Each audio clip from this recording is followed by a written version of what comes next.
बस।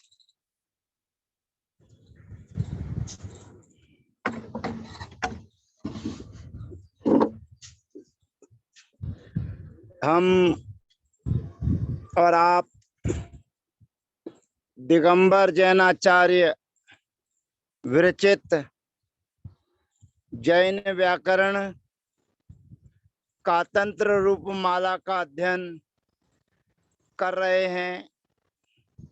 जैनेन्द्र महावृत्ति जैनेन्द्र व्याकरण का अध्ययन कर रहे हैं।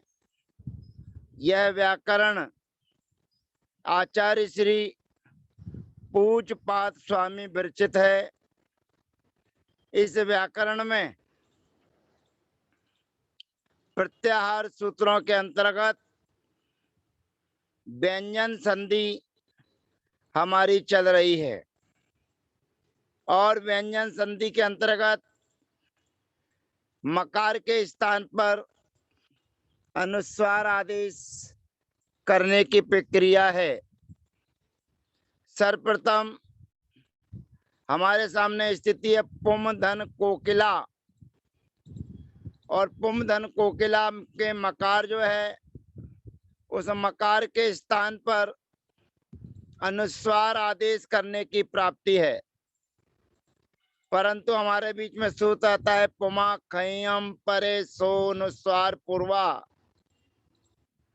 अर्थात पुम शब्द का रहने वाला जो मकार है उस मकार से अम्परक ख प्रत्याहार के होने पर मकार को दंत सकार और अनुस्वार सहित आदेश होता है। अर्थात पुम के मकार को अनुस्वार सहित सकार आदेश होता है और सकार आदेश होने पर अनुनासिक और अनुनासिक के भेद से पुंस कोकिला यह प्रयोग सिद्ध होता है। पुंस कोकिला। इसी प्रकार से समधन कर्ता, यहाँ पर सम उपसर्ग पूर्वक क्री धातु के योग में सुट का आगम होने पर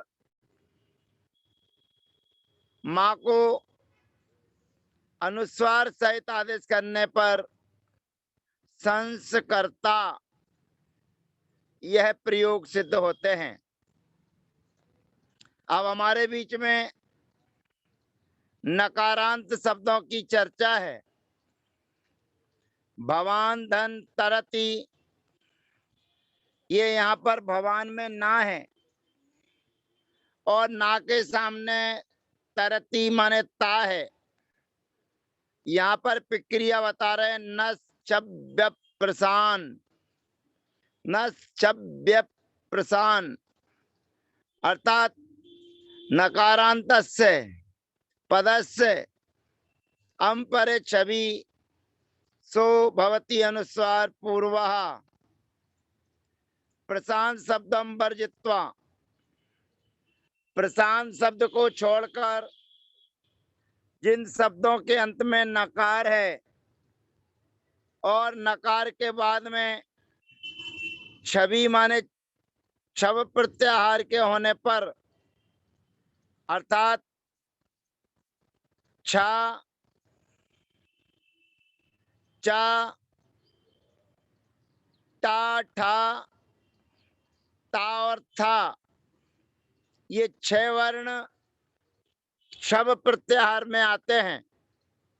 तो इन छव प्रत्याहार के होने पर जो अनुस्वार है उस अनुस्वार को, नकार को अनुस्वार सहित सकार आदेश होता है और अनुस्वार सहित सकार आदेश होने पर भवांस तरती यह प्रयोग सिद्ध होता है। यहाँ पर प्रश्न उठाया जा रहा है कि छवि इति किम, पदांत नकार के बाद में छब प्रत्याहार हो, ऐसा क्यों कहा? तो आचार्य भगवंत कहते हैं भवान धन करोति। यहाँ पर पदांत में नकार तो है, भवान में रहने वाला नकार तो है, परंतु यहाँ पर चवर्ग का पहला दूसरा अक्षर नहीं, तवर्ग का पहला दूसरा अक्षर नहीं और तवर्ग का पहला दूसरा अक्षर नहीं होने के कारण भगवान का जो ना है वो जैसा है वैसा का वैसा ही रहेगा, इसलिए यहाँ कोई परिवर्तन नहीं हुआ, तो बना भवान धन करोति। इसी प्रकार से आचार्य भगवंत कहते हैं अप्रसान इति किम, कहते प्रसान शब्द ना हो, ऐसा क्यों कहा?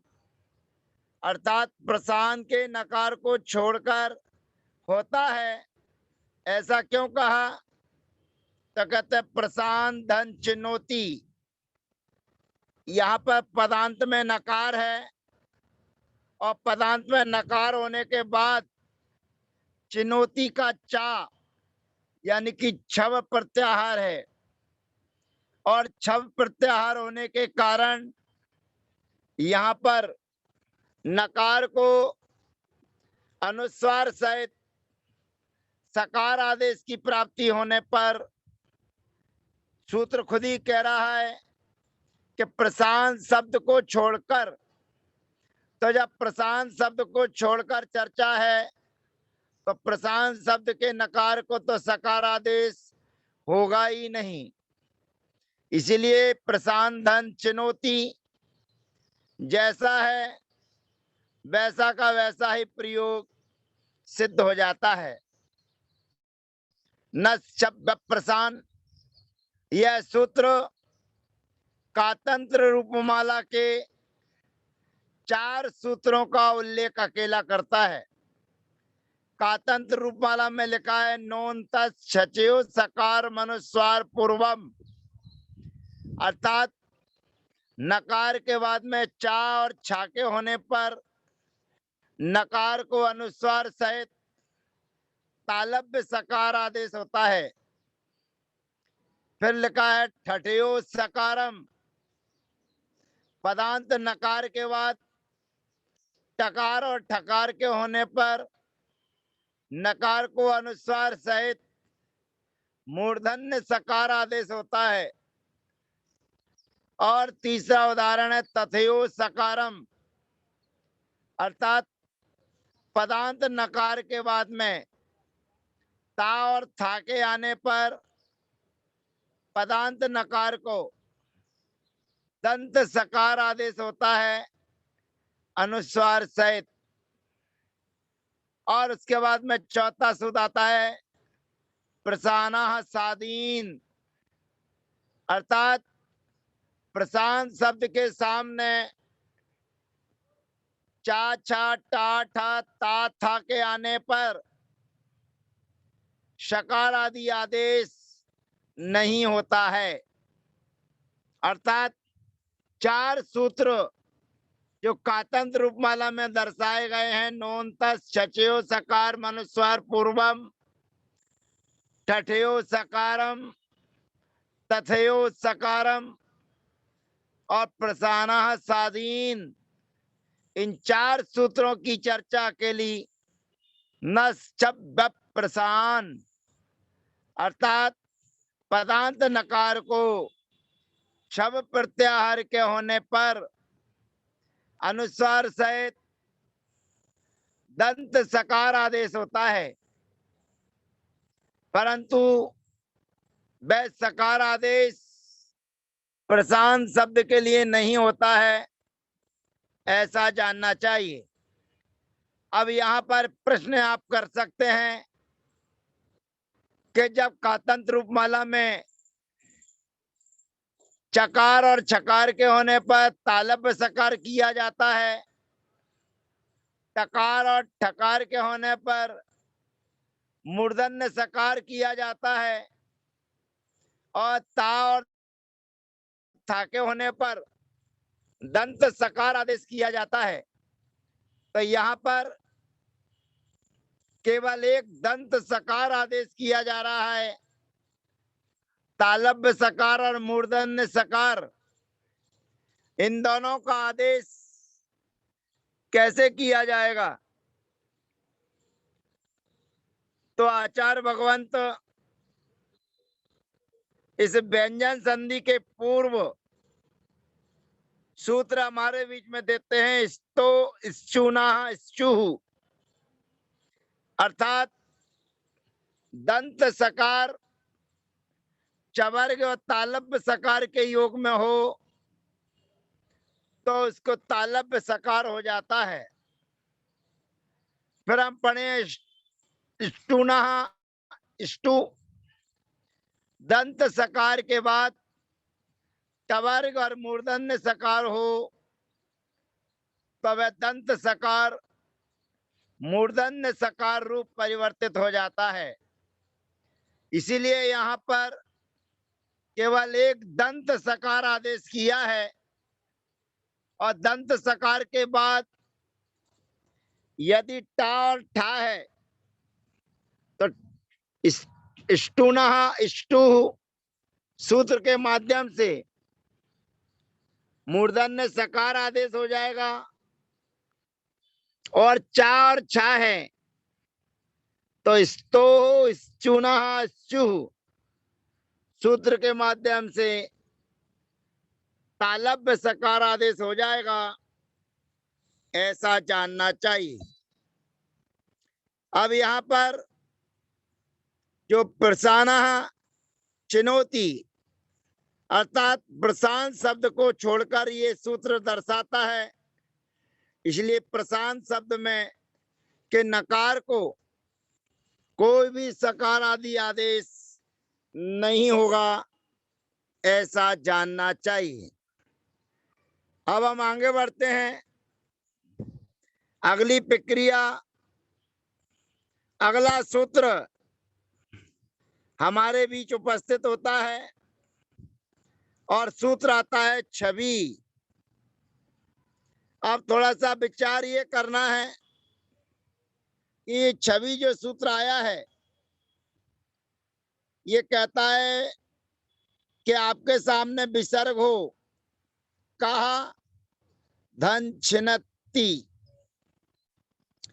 अब यहाँ पर छव माने वही छप प्रत्याहार, अर्थात चा और छा, टा और ठा, ता और था, वही चवर्ग टवर्ग और तवर्ग के पहले दूसरे अक्षर छप प्रत्याहार कहलाते हैं। तो यहाँ पर सबसे पहली स्थिति हमारे बीच में कहा धन छिन्नती। अब का के सामने जो विसर्ग है उस विसर्ग को एक सूत्र है स सजुसो री, अर्थात सकार और सजुस शब्द के सकार के स्थान पर री आदेश होता है। और यदि हम उसके और पहले जाएंगे तो सबसे पहली हमारी स्थिति है कहा धन छिन्नती। सबसे पहली स्थिति है कहा धन छिन्नती। यहाँ पर सबसे पहला सूत्र आएगा विसर्जनीय सह, विसर्जनीय से सा, अर्थात जो विसर्ग है उस विसर्ग के स्थान पर दंत सकार आदेश होता है। और दंत सकार आदेश करने के बाद अगला सूत्र आता है स सजुसो री, अर्थात दंत सकार और सजुस शब्द के सकार के स्थान पर री आदेश होता है। री, री में से रा बचेगा, ई का अनुबंध हो जाएगा, और ई का अनुबंध होने के बाद अगला सूत्र हमारे बीच में आता है छवि, अर्थात छव प्रत्याहार के होने पर रेपस सकारादेशो भवति।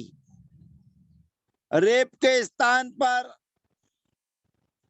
दंत सकार आदेश होता है और दंत सकार आदेश होने के बाद पुनः स्तोः, स्चुनाः, स्चुः उस सूत्र के माध्यम से